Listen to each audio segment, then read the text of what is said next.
soit grand X, grand Y et grand Z, des ensembles, et petit f une application de grand X vers Y, G une application de grand Y vers Z, démontrer que si G rond F est injective, alors F est injective, démontrer que si G rond F est surjective, alors G est surjective.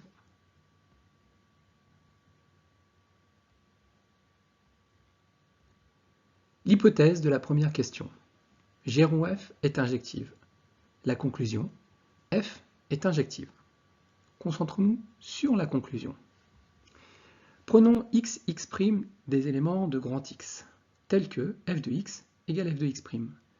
Notre objectif est de démontrer que x égale x'. Cette égalité implique que g rond f de x égale g rond f de x'. En effet, il faut utiliser l'hypothèse, donc là il est naturel de composer de part et d'autre par g. Or, g rond f est injectif sur grand X. Donc g rond f de x égale g rond f de x' implique x égale x'. Conclusion, f de x égale f de x' avec x dans grand X carré implique x égale x', et donc f est injectif sur grand X, ce qu'il fallait démontrer. Deuxième question, l'hypothèse g rond f est surjective de grand X vers grand Z. Montrons alors que g est surjective de grand Y vers grand Z. Concentrons-nous encore sur la conclusion à atteindre.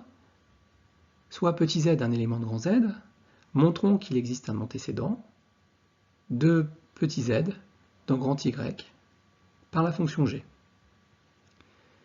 Utilisons l'hypothèse qui dit que g rond f est surjective, puisque g rond f est surjective de grand X vers grand Z, et que petit z est un élément de grand Z, alors il existe un élément petit x dans grand X tel que g rond f de x égale z. Si on pose y égale f de x, alors y est un élément de grand Y qui vérifie z égale g de y. Conclusion, pour tout z dans grand Z, il existe bien un y dans y tel que z égale g de y. G est donc surjective de y vers grand Z, ce qu'il fallait démontrer.